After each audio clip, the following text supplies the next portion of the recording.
We're now going to move to our next speaker, who is Scott Halley. He's worked for various international and Australian mining companies. Since 2006, he has been running his own consultancy business, Mineral Mapping Limited. But Scott also teaches annual short courses at Codes. So he's going to be giving a presentation today about estimations of gangue mineral percentages from routine drill core analyses. And I should say that his keynote is being sponsored by the Australian Institute of Geoscientists. Thank you, Scott. The topic of my presentation today is a method for converting 4-acid digest ICP analyses, so routine drill core analyses from a commercial assay laboratory, from weight % of elements into weight % of minerals. So the objective of this is to transition from a method of modelling alteration in ore deposits that's a descriptive form like this into a quantitative form like this, where we can start plotting weight % of white mica, weight % of pyrite, weight % of feldspars, etc.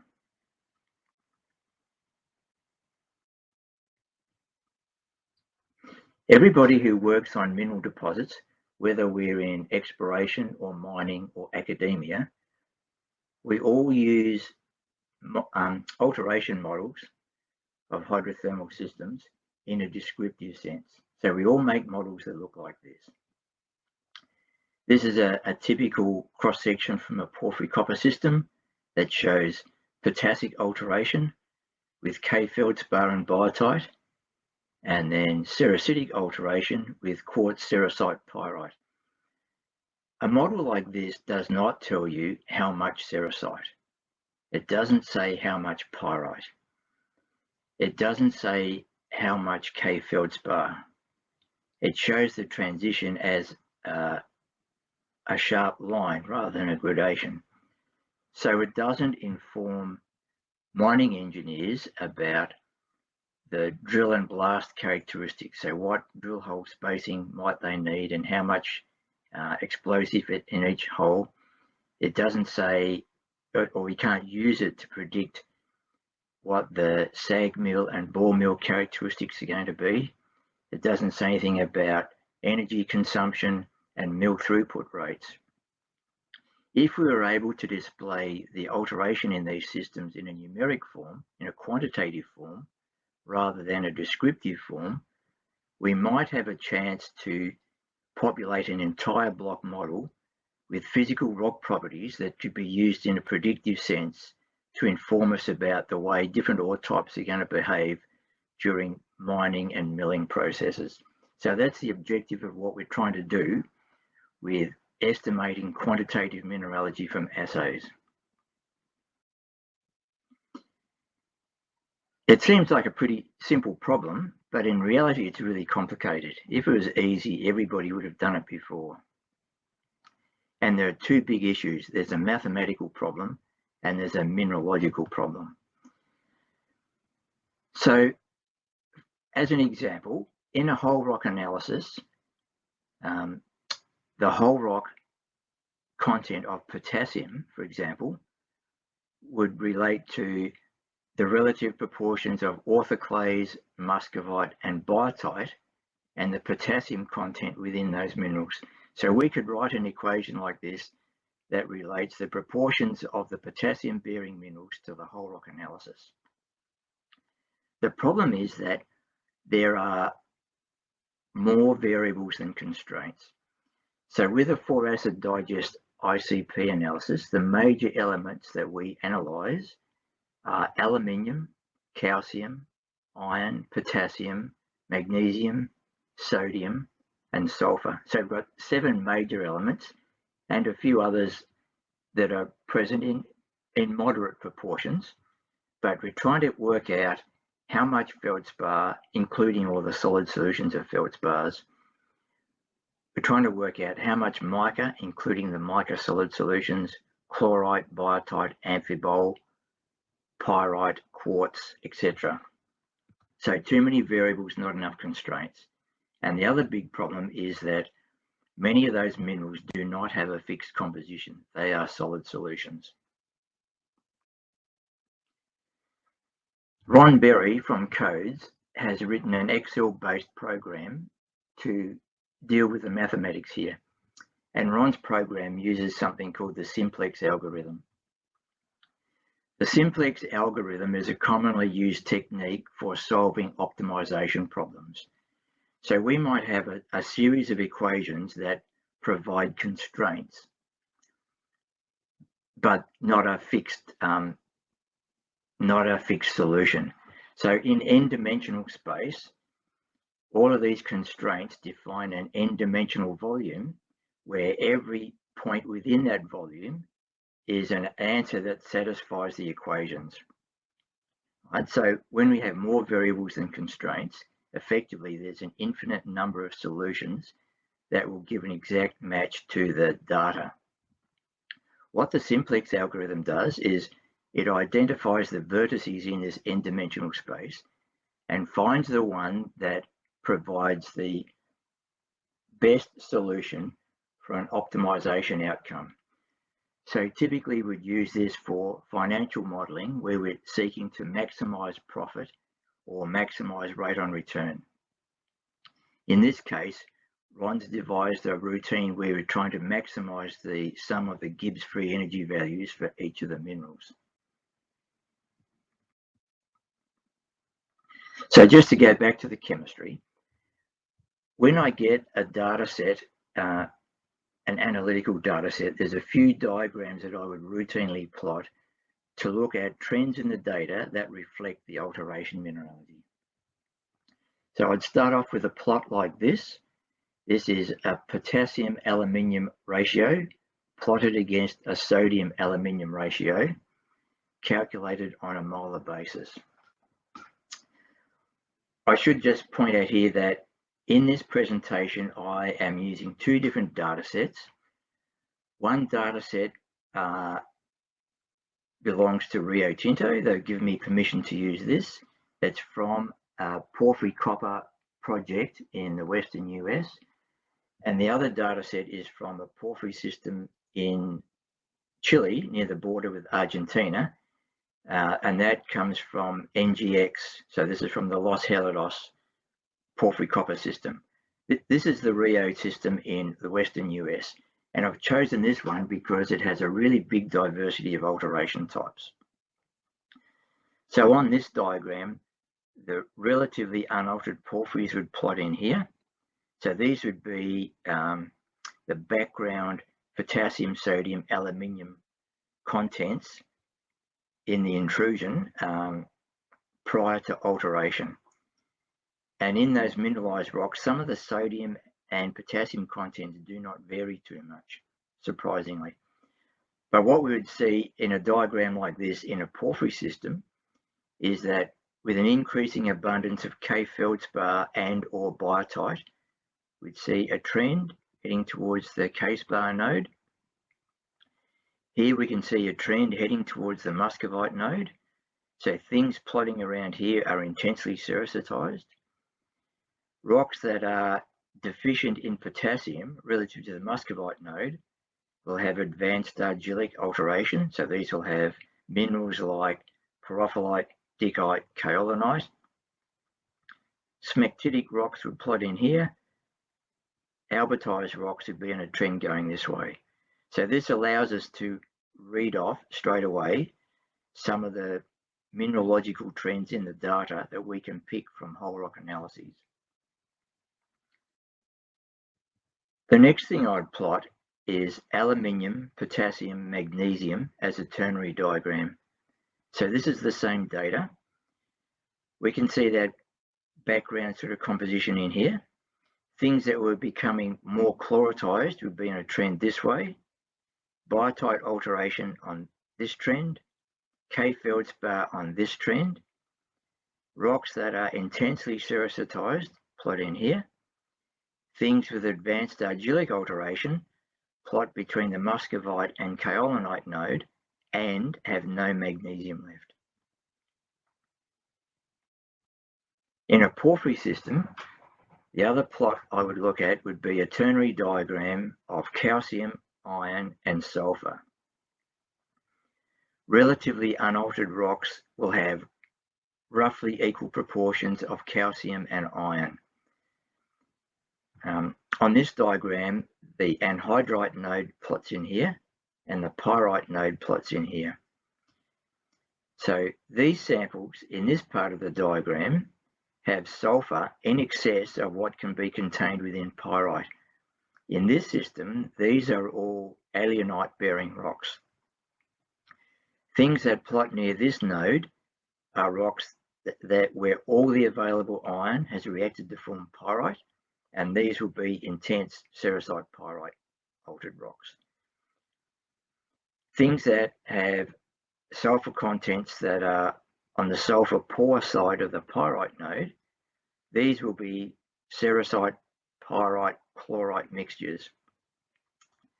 And we would typically see potassic alteration with hydrothermal feldspars, biotite, and anhydrite plotting in this part of the diagram. So this gives us a pretty good way to validate our estimated mineral contents relative to what we might expect to see. These are the same data points plotted on a geochem diagram, but now coloured by the dominant hydroxyl-bearing mineral identified from TerraSpec analyses, from shortwave infrared. And it shows some of the relative strengths and weaknesses of both the geochem method and the SWIR method. So between the muscovite node and the kaolinite node in here, we can see things where the TerraSpec is reporting pyrophyllite, dicite, kaolinite, and or alunite. So all that looks pretty believable.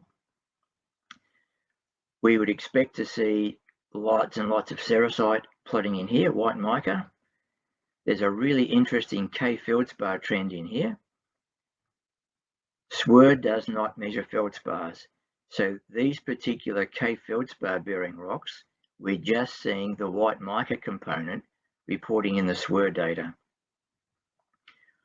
All of these rocks contain feldspars, and the SWIR doesn't see the feldspar, but we can see some of these have feldspars dusted with kaolinite, both in this little K-spar trend and in these alkali feldspar rocks over in here.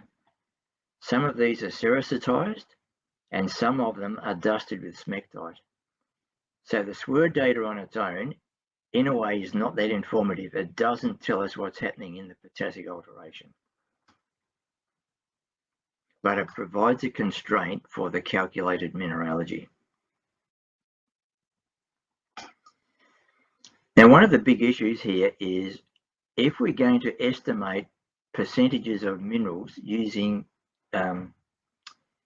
this estimation technique, what compositions should we use for the solid solution minerals? What compositions do we put in for white mica, for chlorite, for biotite, etc.? And here's a demonstration of that. Stoichiometric muscovite is K, Al3, Si3, O10, and 2OHs. Except that it's a solid solution. So in the white mica structure, some of the aluminium in the octahedral sites can be replaced by iron and magnesium, and that creates a charge imbalance. So to balance that, some of the aluminium in the tetrahedral site is replaced by silica. So this is called a Schermack substitution. And we see Schermack substitutions in white micas, in biotite, in chlorite, and amphiboles. And here's some real data from a porphyry system. So stoichiometric white mica, muscovite, will have 3 aluminiums per formula unit and no iron or magnesium. But we can see these white micas have a big range from 3 aluminiums per formula unit down to about 2.2. So what combination of these elements, or these major elements in white micas, are we going to put into the formula to use in the mineral calculations? And think about this. Of the elements that we can analyze with 4-acid digest ICP, aluminium is the most abundant. We don't analyze silica or oxygen or carbon or hydrogen. And we're going to do a mass balance calculation. So if we get the wrong proportions of white mica versus feldspar, there's an error in there that has to be compensated by adjusting every other mineral in the mass balance process. So it's really important to get this correct if we want to get realistic mineral estimations. Something we can use to inform that is the SWIR data. So the wavelength of the ALOH absorption feature in white micas is a function of the degree of that Schermak solid solution substitution. All of these advanced argillic altered rocks in here have white mica compositions that are getting close to stoichiometric muscovite. When we see white micas that are formed in equilibrium with newly formed hydrothermal feldspars, they tend to be really phengitic. So they'll be these long wavelength micas in here. These will have less aluminium, more iron and magnesium. And in porphyry systems, when we see D veins, so quartz pyrite veins with muscovite selvages, we will most likely see short wavelength white micas as a selvage around little veins in a ground mass of feldspathic material. So we could, in theory, pick all of our assay intervals, subdivide them into different bins of white mica wavelengths, and put in different stoichiometry for the micas in each calculation for that bin. This is the way the ALOH wavelength in the micas relates to the degree of that Schermak substitution. So where we have rocks that are pervasively and homogeneously altered, there's a really good linear correlation between the shift in the white mica wavelengths and the iron and magnesium, aluminium and silica contents. So we can use this to help calibrate those calculations. So going now onto the calculation method, this is an Excel-based program, and the input is going to be all of the elements calculated or presented as percentages, all the elements that have an abundance somewhere in the data table of greater than 0.1%. So here's the input in here, and rest in here is the sum of all the things that are not analyzed. So it's 100% minus the sum of all of these things. The next thing we need is a mineral matrix. So the mineral matrix includes all of the elements that are present in our system, and we've represented each of those minerals as percentages of the constituents. So percentages of aluminium, iron, potassium, magnesium, sodium, etc. And those percentages are based on the solid solution compositions that I'm going to include for each mineral phase in that table. Here's the simplex algorithm. So the simplex algorithm is going to find the sum. It's going to find the sum of all the components of those minerals, and this is the sum of the components compared to the whole rock analysis. Right, so we want the residual, the difference between the sum of the components and the whole rock analysis to be 0. Right, so if all of these residual values are 0, that means we've got a perfect match between the calculated mineral proportions and the whole rock analysis. But there's an infinite number of combinations of minerals that will give that solution. So we want to find that combination where the sum of the Gibbs free energy values per unit mass times the mineral percentage is a maximum value. And this is what we're going to present as the most probable or the optimal solution for that mineral calculation. So this is like the condition where we maximize the profit, if you like that analogy. Here's a comparison of estimated mineral percentages plotted on these alteration diagrams. Right, so here's the muscovite node, here's kaolinite, here's K-feldspar. And we should see an increasing white mica percentage going towards the muscovite node, except in this case, some of the country rock is a quartz sandstone. So these points here in blue have a really high quartz percentage, hence lower sericite. Here's the percentage of aluminosilicate increasing towards the kaolinite node.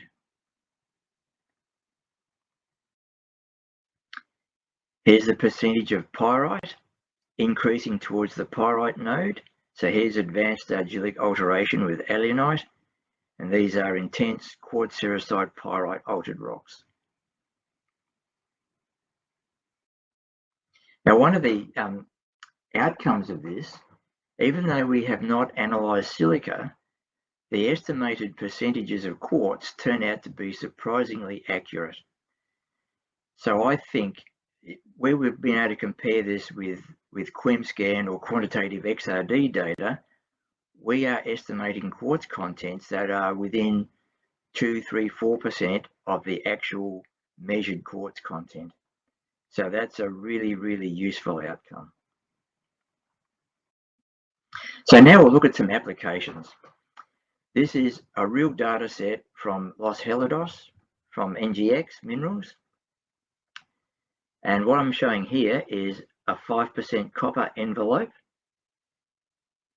And on that, I've overlaid grade shells, if you like, for sericite contents. So here's 20% white mica, 20 weight% white mica, 30 weight% white mica. And these drill hole traces are coloured by estimated pyrite content. And so similarly, we can make grade shells for pyrite. So here's greater than 3% pyrite, greater than 5% pyrite. Right, so here you can see the upper part of the ore body. We're going to have a significant mixture of iron sulfides with copper sulfides. Really important for the metallurgist to know how that might affect their flotation. And these drill holes are coloured by estimated feldspar contents. This is a really, really powerful way to create and display alteration models. What are we going to do with this? Well, the real applications here are in mineral processing. And because we are estimating the mineral contents within every assay interval, we can build this into the resource block models in exactly the same way that you would estimate and assign copper grades to the block models. So here's an example. This is a modeled volume of the porphyry intrusions that are producing this ore body. And this is a block model colored by copper grades. Here's the block model colored by pyrite percentages. Right, so we can populate the block model not just with copper grades, but with estimated percentages of quartz, mica, feldspar, pyrite, and hydrite, etc. This is a really powerful resource for the mining engineers and metallurgists to go away and test the physical rock properties and the mineral processing properties of the ore body, and then being able to extrapolate that information back into every block within the resource model. So that's the state of play with the project to calculate mineralogy from assays. We've still got a bit of work to do with refining the way we incorporate solid solution mineralogy, but this looks to be a pretty exciting application of geochemistry. And I need to acknowledge especially Ron Berry, who wrote this software. Angela Escombe has been prominent in developing this process, and this is work that we're building on at Codes at the University of Tasmania. And really important to acknowledge NGX and Rio Tinto for allowing me to show this data. Thank you.